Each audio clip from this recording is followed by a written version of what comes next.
la 15e conférence internationale des doyens des facultés de pharmacie d'expression française. Pendant 3 jours, ces doyens partagent leur savoir-faire scientifique et pharmaceutique pour le progrès de leurs différents pays. Conférence sur le proverbe à tout maudit. Elle est initiée par l'Association des amateurs et défenseurs des genres littéraires oraux dans le monde.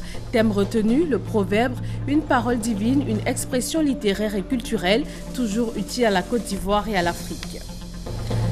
Renforcement de la lutte contre le terrorisme sur le continent, l'Union européenne s'engage aux côtés du Mali face à la menace djihadiste. Les ministres français et allemands des Affaires étrangères sont allés exprimer le soutien de l'Union européenne au Mali. Vous êtes sur RTI 1, merci de suivre le point de l'actualité. Bienvenue. Il est en visite d'État en Algérie. Le président Alassane Ouattara a rencontré hier son homologue algérien Abdelaziz Bouteflika. Ils ont parlé du renforcement de la coopération bilatérale placée sous le signe de la relance. Hiram Kofi Abolin, envoyé spécial en Algérie. Une visite historique. Ce sont les mots du président de la République de Côte d'Ivoire, Alassane Ouattara, pour parler de sa visite d'État en Algérie, entamée ce lundi 2 mai 2016. C'est à l'issue des échanges ce mardi entre lui et son homologue algérien, le président Abdelaziz Bouteflika. Entretien au cours duquel les deux présidents ont parlé de relance et de renforcement en matière de coopération entre l'Algérie et la Côte d'Ivoire. Comme vous le savez, je suis ici à l'invitation de son Excellence le Président pour une visite d'État. C'est une visite historique car c'est la première fois qu'un président ivoirien vient en visite d'État en Algérie et c'est un grand honneur pour moi, pour le peuple ivoirien. Vous savez, l'Algérie est un très grand pays, un beau pays, un pays qui a des relations anciennes avec la Côte d'Ivoire et nous avons estimé que la coopération entre les deux pays n'était pas au niveau auquel elle devrait se situer, compte tenu de la complémentarité des pays, des économies. La Côte d'Ivoire est le premier producteur mondial de cacao, avec 40% de la production mondiale, premier producteur mondial de noix de cajou, premier producteur ivoirien de bananes, d'ananas, et ainsi de suite, de divers fruits et légumes. Et bien évidemment, nous connaissons toute la richesse humaine et également potentielle de l'Algérie avec les productions de gaz, de pétrole, de fruits, d'industrie.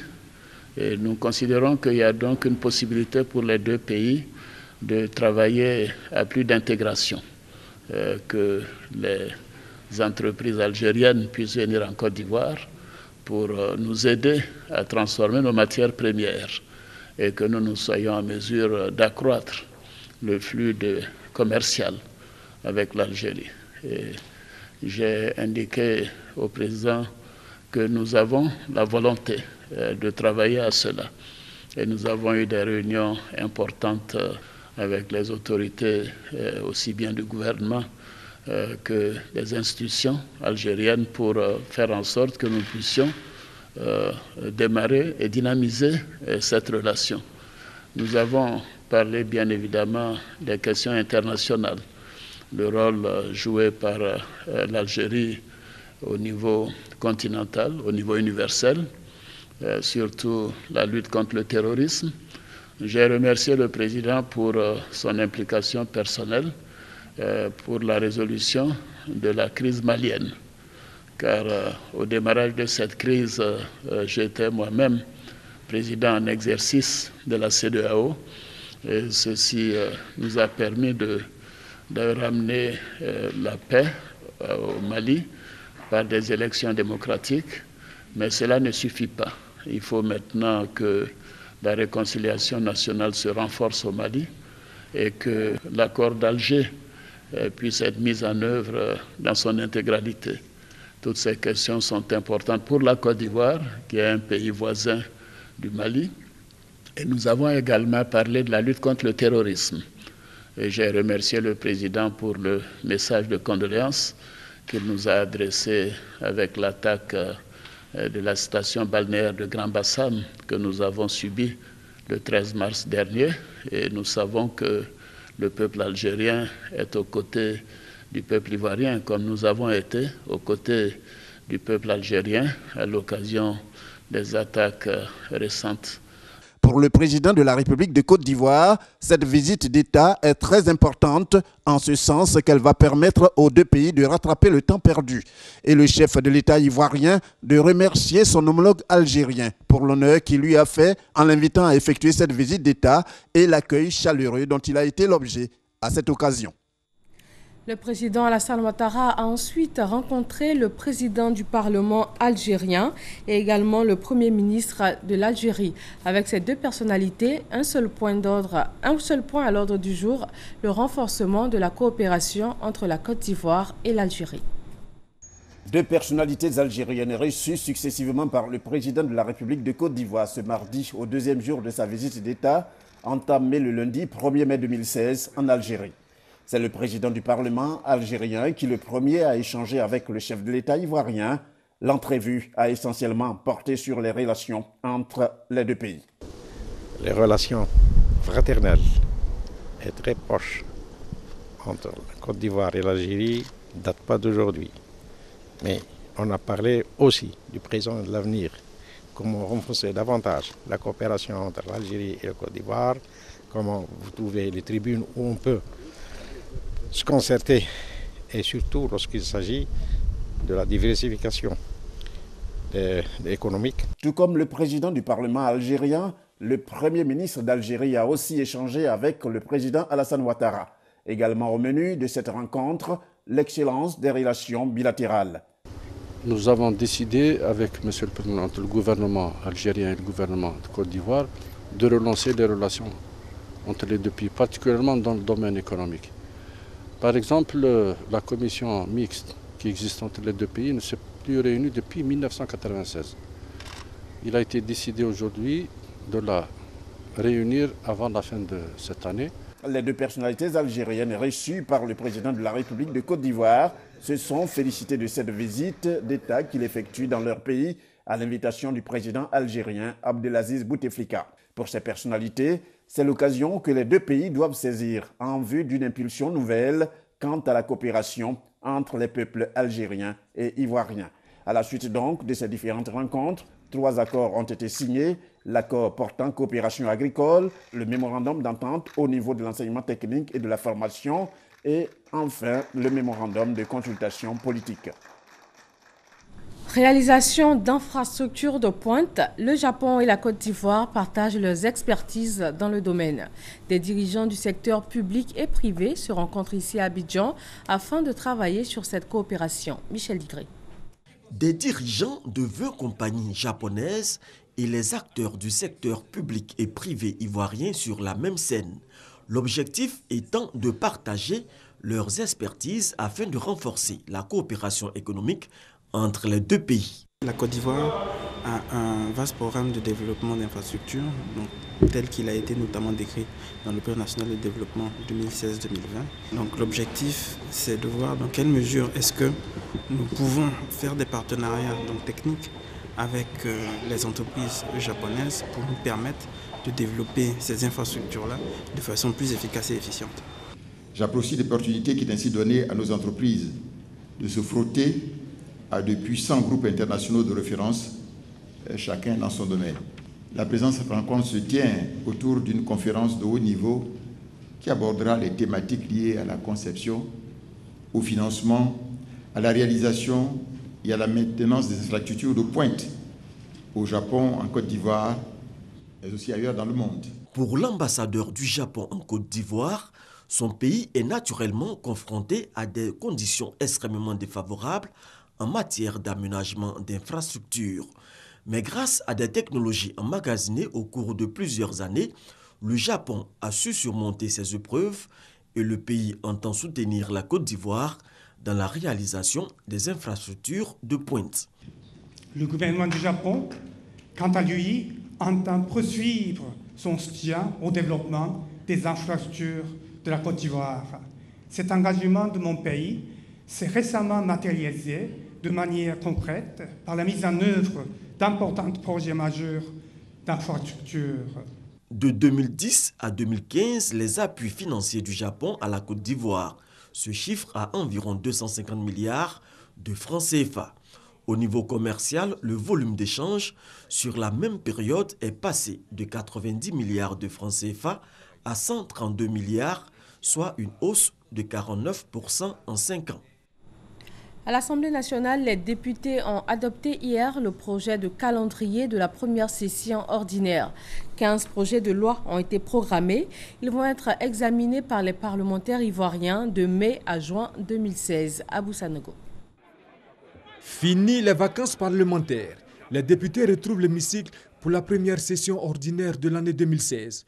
Le calendrier est connu. 15 projets de loi, dont 8 projets de loi ordinaires et 7 projets de loi de ratification d'ordonnances ont été programmés pour être examinés sur la période du 23 mai au 29 juin 2016. Les travaux vont commencer dans quelques semaines. C'est très dense. On va s'y atteler. Les députés de Côte d'Ivoire joueront leur partition, surtout que ces textes ont des portées à la fois sociales et politiques. C'est l'étude de tous les projets de loi qui sont venus du Conseil du gouvernement et qui sont sur la table de l'Assemblée nationale. Au regard des lois qui sont déjà programmées, notamment les ordonnances du président de la République qui ont permis de donner un coup d'accélérateur au développement, nous n'avons pas de difficultés pour pouvoir les adopter. En outre, à cette session seront programmées 2 séances d'information sur la télévision numérique terrestre et le Centre national de recherche agronomique, ainsi que 2 séances de questions orales avec débat. La première relative à l'univers des transports à Abidjan et la seconde à l'état d'entretien du réseau routier national interurbain et urbain. À noter également la tenue très prochaine de la 14e conférence afro-arabe à Abidjan du 4 au 5 mai et d'un séminaire de formation à l'endroit des parlementaires sur la question des droits de l'homme les 17 et 18 mai prochains.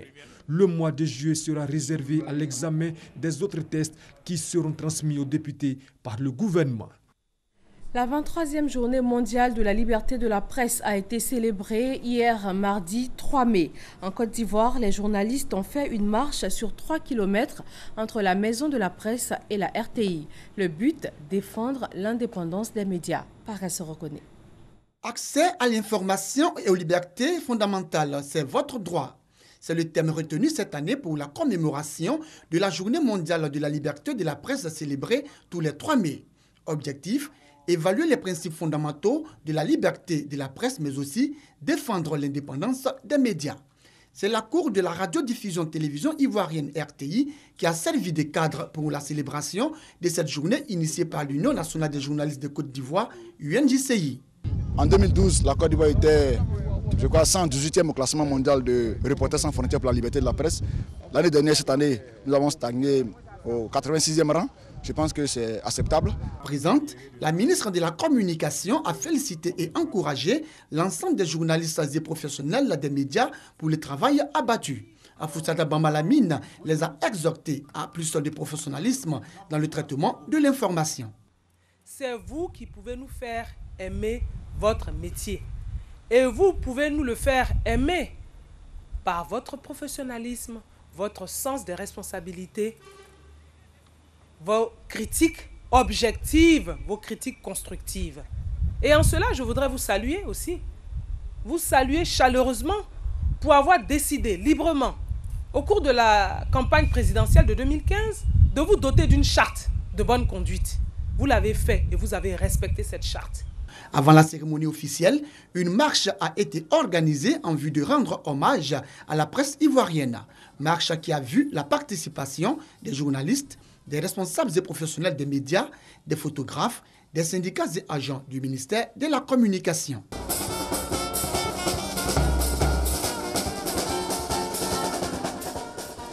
5 millions de francs CFA remis à une organisation non gouvernementale par le ministre d'État, ministre de l'Intérieur et de la Sécurité, afin d'aider les handicapés malvoyants. La somme a été recueillie au cours d'un gala privé organisé par un sponsor du FEMUA, le Festival des musiques urbaines d'Anoumabo. Isaïo Aboussanogo. 5 millions de francs CFA pour soutenir l'ONG Opération Esaïe 4216.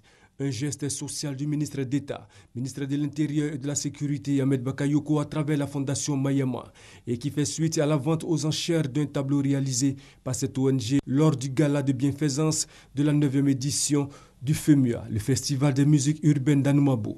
La somme a été perçue par l'auteur de l'œuvre. Les mots sont petits pour exprimer notre reconnaissance parce que nous en étions à un point où on se dit, on laisse tomber, on a une association, on est légalement constitué, on est reconnu par des ministères, mais nous n'avons aucune subvention.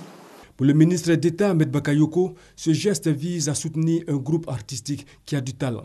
Moi, je considère que dans tout ce qu'on fait, il y a une dimension humaine de l'autre qui est essentielle. Et je pense que tous ceux qui font quelque chose, les artistes, les politiciens, ça doit être le but final. Comment arriver à apporter un sourire, à apporter quelque chose à l'autre. Je dois les aider parce que je sais que ça ne doit pas être facile. Quand on m'a dit que c'est avec son salaire qu'elle se bat pour faire tout ça.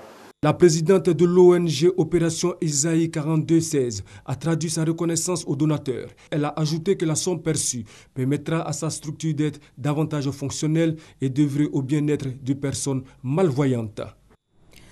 Dans la région du Poro, le village de Tongon, département de Mbengue, a désormais un aérodrome. L'autorité nationale de l'aviation civile ANAC a homologué cet aérodrome. Il va permettre à Tongon de s'ouvrir à la circulation aérienne. Kwadjo Kwame. Tongon, dans le département de Mbengue. Tongon a un aérodrome, le premier en Côte d'Ivoire. 15 mois, c'est le temps qu'a duré le processus d'homologation. Cet aérodrome permettra de rallier la mine d'or de Tongon à Abidjan. En temps record, Tongon s'ouvre aussi à la circulation aérienne publique. Le document d'homologation a été officiellement remis aux exploitants de cet aérodrome par le directeur général de l'ANAC, Autorité nationale de l'aviation civile. Le processus d'homologation scindé en 4 phases a été expliqué. Pour l'expert de l'ANAC, ce sont les installations et les équipements qui ont facilité la délivrance du précieux document.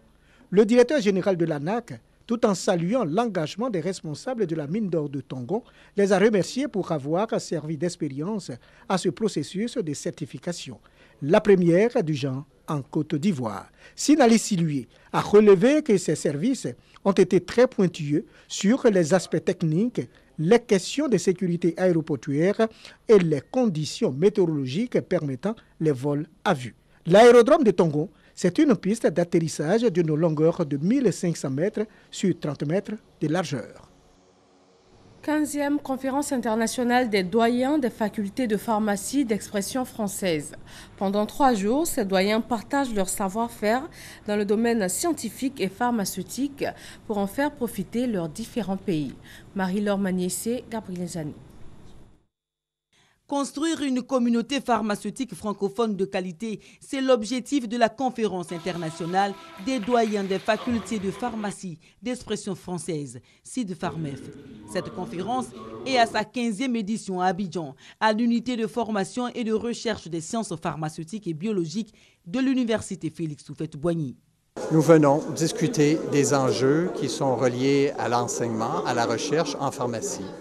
Alors, dans notre mission académique, nous avons à préparer dans chacun de nos pays la relève en pharmacie et on vient échanger pour justement se donner des trucs, partager nos bons coups, établir des collaborations à l'international, soit en enseignement, en recherche, entre professeurs. Aussi, il y a une question de mobilité de nos étudiants qui peuvent voyager dans le cadre de leur cursus dans les pays collègues. Durant 3 jours, ces experts venus de plusieurs UFR de pays francophones vont échanger et réfléchir sur différentes thématiques, entre autres la médecine traditionnelle et les plantes médicinales. Nous organisons un colloque sur les substances naturelles pour voir de quelle manière nous allons mettre en valeur les plantes que nous utilisons pour soigner de façon traditionnelle. C'est une plateforme d'échange et de convivialité. La CID-Pharmef regroupe une vingtaine de pays et s'est déjà réunie dans 10 pays francophones. Elle veut contribuer à l'amélioration continue de l'enseignement et de la recherche pharmaceutique pour le progrès et le développement des pays membres. Dans le domaine de l'éducation, l'ONG Save the Children a offert du matériel scolaire à une école maternelle à Anépé, département d'Adzopé, zone sud de la Côte d'Ivoire. Honorine Anigori. Comment réduire le travail des enfants et amener les parents à les scolariser? C'est la problématique que veut résoudre l'ONG Save the Children en faisant ce don de matériel scolaire à la maternelle d'Anépé dans la région d'Azopé. Il faut dire que c'est avec l'appui considérable de Jean-Paul Djedji, directeur régional de la promotion de la femme, de la famille et de la protection de l'enfant de la région de Lamé, que ce centre d'action communautaire pour l'enfance a été créé en 2015. Il compte à ce jour 102 enfants de 3 à 5 ans. Au nom des populations, le représentant du chef et le représentant du conseil régional ont donné l'assurance de bien utiliser ce matériel. Ils ont pris l'engagement de construire dans les jours à venir des bâtiments pour leurs enfants, leur donnant ainsi l'occasion de s'instruire dans de meilleures conditions. Au dire du sous-préfet d'Anépé, Carole Adengra Koulibaly, cette localité est le premier village sur les 5 que compte la région qui abrite une école maternelle. C'est un projet pilote qui va s'étendre à d'autres villages dans les années à venir. Anépé entre ainsi dans le cadre de l'école obligatoire prônée par le gouvernement. Poursuivons avec un communiqué de la ACA. Le mardi 3 mai 2016, aux environs de 20h, la Haute Autorité de la Communication Audiovisuelle a constaté l'interruption des programmes des radios RFI, BBC et RJN dans la région d'Abidjan. Des explications des opérateurs, il ressort que cette interruption est consécutive à la chute du pylône de Côte d'Ivoire Télécom IHS sur le site d'Abobo ce mardi 3 mai 2016. Les opérateurs concernés qui ont la charge du maintien du site se sont engagés à tout mettre en œuvre pour le rétablissement de leur diffusion. Le proverbe « une parole divine », une expression littéraire et culturelle toujours utile à l'Afrique et à la Côte d'Ivoire. L'Association des amateurs et défendeurs des genres littéraires oraux a initié une conférence sur ce sujet. Kwadio Kwame. La paternité du proverbe est attribuée aux ancêtres, élément dynamique de la sagesse découlant de l'observation des êtres et des choses. Le proverbe est un ensemble de paroles codées, une mine de trésors littéraires. Avec son enseignement et sa vulgarisation, le proverbe se définit comme un genre littéraire oral en rapport avec la société traditionnelle relevant de l'oralité. Expression de toutes les dimensions de la vie du passé, le proverbe est toujours employé. Il y a des valeurs qui appartiennent à la société du passé, mais qui continuent d'être d'actualité. Le proverbe, c'est un réservoir de valeurs culturelles. Tous les livres saints renferment des proverbes. Paroles divines, livre des proverbes dans la Bible. Selon l'orateur, l'engagement pour sa promotion tient de son rôle d'enseignant, de développer ce pan de notre culture, l'originalité de la pensée africaine. En effet, le proverbe conseille et éduque. Source inépuisable, intemporelle, argumentative, pédagogique et didactique, le proverbe a un caractère d'autorité. Ainsi donc, parler avec des paroles couvertes vient de la qualité des paroles. L'enseignement des proverbes est la parémiologie. Cette conférence est organisée par l'Association des amateurs et défenseurs des genres littéraires oraux dans le monde. Et le thème de la rencontre est le proverbe, une parole divine, une expression littéraire et culturelle toujours utile à la Côte d'Ivoire et à l'Afrique.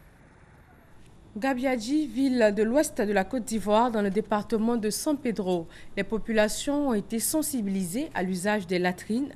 Des villages ont été récompensés pour avoir bien assimilé et pratiqué ces bons gestes sur le plan sanitaire. Thérèse Yoboué. Du matériel hygiénique et d'assainissement composé de seaux, de brouettes, des trophées sont entre autres les lots reçus par les créateurs lauréats des meilleurs dispositifs de lavage de mains dans le cadre du programme d'hydraulique et d'assainissement pour le millénaire dans la région de Gabiadji, département de San Pedro. Il fallait qu'on construise des dispositifs de lavage des mains pour que chaque fois qu'on sort de ces WC, on se lave les mains. C'est ainsi que nous avons fabriqué ces dispositifs-là. Vraiment, je suis fier, je suis très content. Des villages qui ont décidé de mettre fin à la défécation en l'air libre ont quant à eux reçu des certificats et des pancartes. Donc l'objectif pour nous, il est de mettre fin à la défécation à l'air libre dans les villages dans lesquels nous travaillons. C'est-à-dire que chaque ménage se construise une latrine et de promouvoir de bonnes pratiques d'hygiène, dont notamment le lavage des mains. Au total, 49 localités de San Pedro sont parvenues à mettre fin à la défécation en l'air libre. Ils ont été félicités pour leur choix visant à assainir leur environnement. Chaque ménage a fait sa latrine et donc le village ne sent plus. Il était bon de les récompenser, de montrer à la face, j'allais dire, du monde que ces villages-là se sont engagés dans un assainissement total piloté par la communauté. Ils ont été invités à partager leur expérience avec les autres villages pour le bien-être des populations. Le programme d'hydraulique et d'assainissement pour le millénaire est financé par l'Union européenne et l'UNICEF, mis en œuvre sur le terrain par les Croix-Rouges françaises et de Côte d'Ivoire.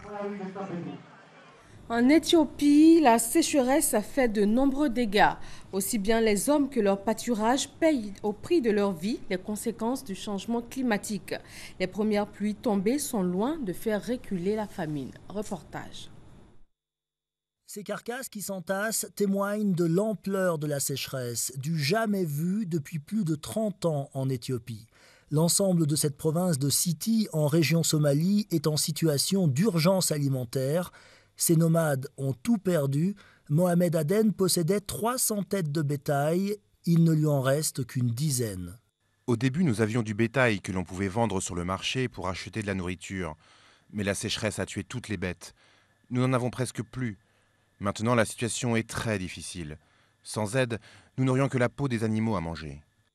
Dans cet autre village, à quelques heures de piste, les nomades viennent de tous les environs pour chercher de l'aide.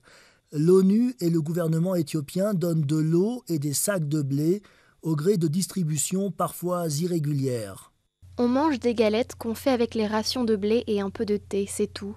Il n'y a rien d'autre à manger, ce n'est pas suffisant.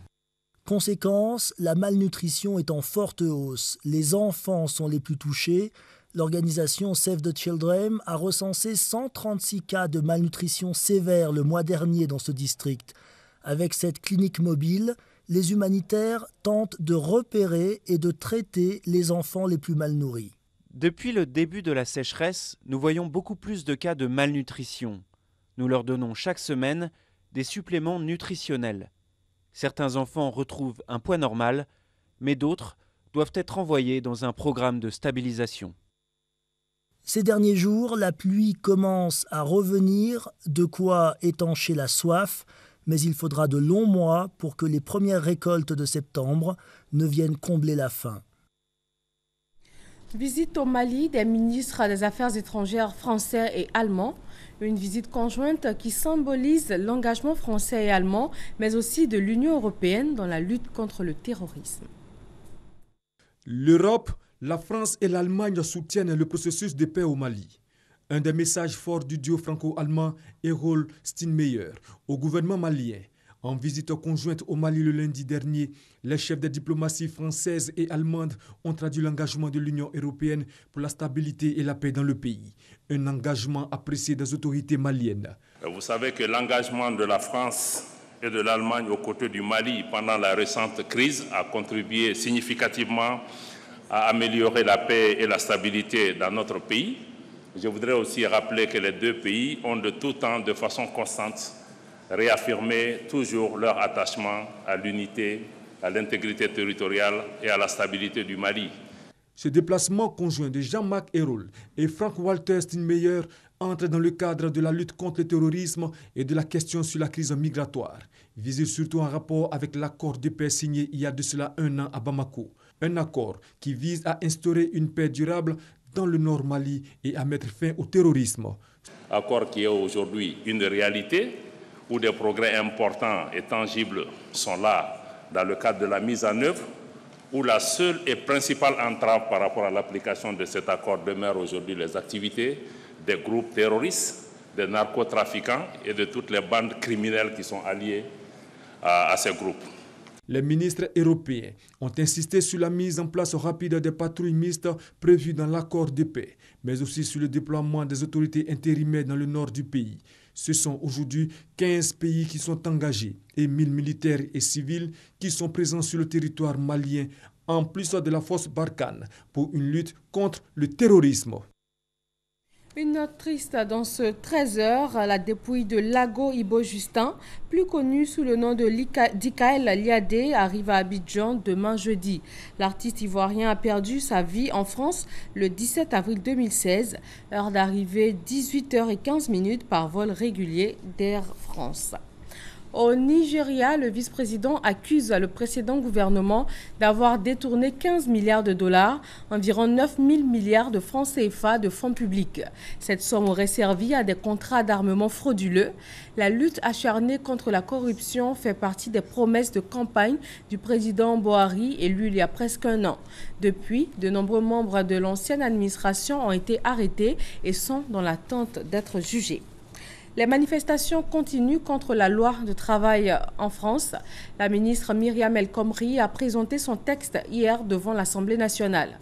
Le texte qui reforme notamment tout un pan du Code du travail et renforce le rôle des accords d'entreprise a été soumis à un premier test avec des votes sur les motions de rejet et de renvoi en commission des députés. Et voilà pour ce 13h. Merci de l'avoir suivi. Très bonne journée à tous sur RTI 1.